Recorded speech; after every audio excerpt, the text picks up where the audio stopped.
Hey guys, what's up? You might not know this about me, but I am a huge fan of the late great Phil Ochs. If you don't know who Phil Ochs was, he was a folk singer in the 60s who was known for his political songwriting. If you want to know more about him before watching this review, I suggest my American Troubadours video about him. As an avid fan of Ochs, I can honestly say there's not much out there in the way of tributes or works about him, except for a couple biographies and some write-ups from people who knew him from the Greenwich Village scene of the 1960s. I did find out a couple of years ago, however, that a documentary about Phil was in the works called There But for Fortune. It should be out on DVD eventually, but it is still being shown in independent theaters as I say this to you. I cannot wait to see this movie because it has gained very good reviews and is said to have a lot of rare clips of Phil Ochs in it. I had also read of another documentary about Phil Ochs called Chords of Fame. It was never released onto DVD, and I don't think it was even released onto VHS. But thankfully someone online found a copy of it, which I was happy to download. So here, friends, is my review of the 1984 documentary Chords of Fame. The first thing I noticed about this film was that instead of showing actual footage of Phil Ochs, the director hired an actor to reenact him in many scenes.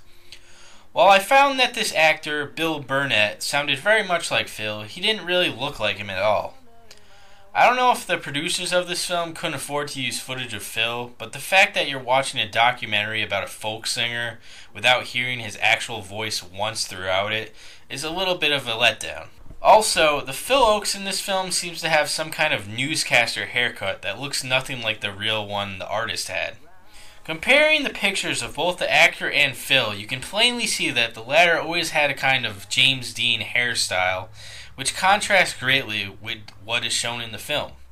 It may not seem important to many, but to me it shows that the director really didn't pay close attention to detail. I will say to this film's credit that there were many great interviews from people who knew Phil or were affected by his music.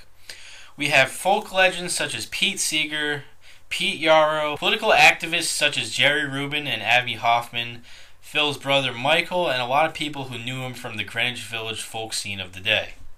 These interviews pretty much made the movie for me, but there got to be a point where the folk singers he knew covered Phil's songs, which I thought was just filler.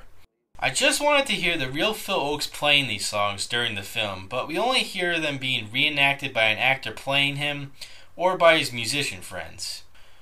The film goes on to talk about the eventual decline in Phil's career when he pretty much lost most of his audience after the decade of the 1960s. But he tried to gain back their attention by expanding both the sound of his music and the way he performed on stage. A great example of this was Phil's appearance at Carnegie Hall in the 1970s. In this show, Phil donned a shiny gold suit and played both Buddy Holly and Elvis covers to show his audience where he came from musically. This film correctly points out how he was pretty much booed off the stage in the first show, but it incorrectly says that he came back in the second show and brought the house down, so to speak. In all actuality, the second show at Carnegie Hall was slightly better than the first, but the audience still bickered, as evidenced in the soundboard recording of the set.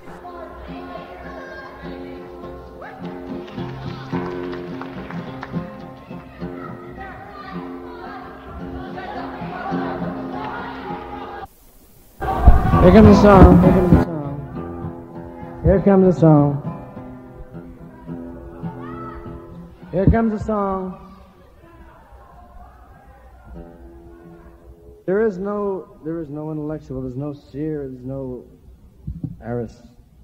astrology guy in the audience that could possibly criticize this next song, because it covers all your astrology and all your philosophy and all your politics and all your non-bandisms. Also, Phil seemed to be drunk off his ass nearly the whole time, or is it just me? I am America. I am gold. I am money. I am hip. I am moral. I am everything. I am America. I own the world.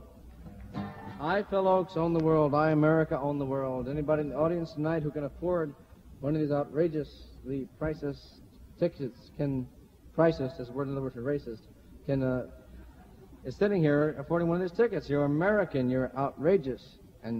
But you want to be moral because you're coming to see Phil Ochs, right?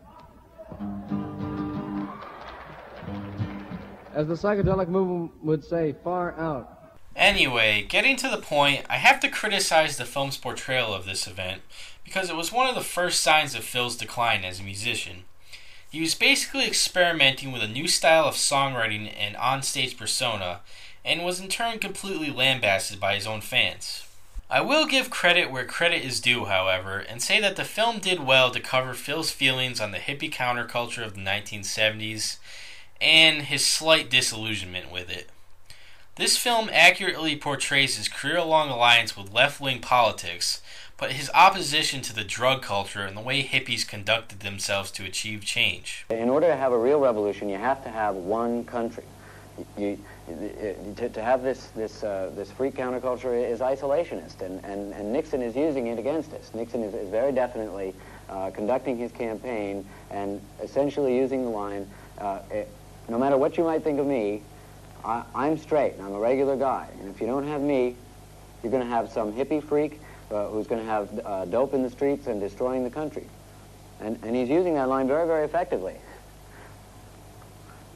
Everything is quite a bit harder than I realized. All in all, this is a pretty decent documentary about Phil's life, which was somewhat flawed but is watchable nonetheless for hardcore fans like myself, or anyone curious about the artist in general. Now, the reenactments of Phil were downright hokey, but to his credit, Bill Burnett does a great performance as him, and even gets Phil's drunk ramblings down to a T. That if he couldn't become the Beatles, because if he ever became the Beatles, then they would kill him because he'd be strong and he could stop the war.